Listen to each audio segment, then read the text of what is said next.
Hi అండి, అందరు బాగున్నారా? ఇవైతే బాస్మతి రైస్ అయితే 1 అవర్ అవుతుంది అనేసి ఇప్పుడు వీటితో అయితే ఎగ్ రైస్ చేస్తున్నాం మనం.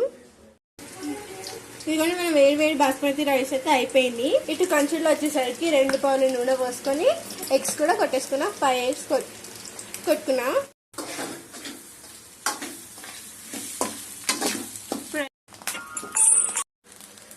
కాస్త గరం మసాలా. మన బాస్మతి రైస్ అయితే అయిపోయింది ఫ్రెండ్స్. మైతల్లి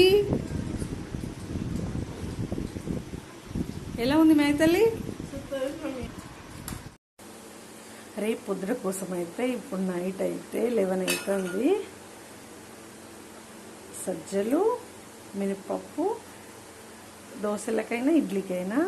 ఇటు వచ్చేసి బ్రౌన్ రైస్, మినపప్పు, దోశలకైనా ఇడ్లీకైనా.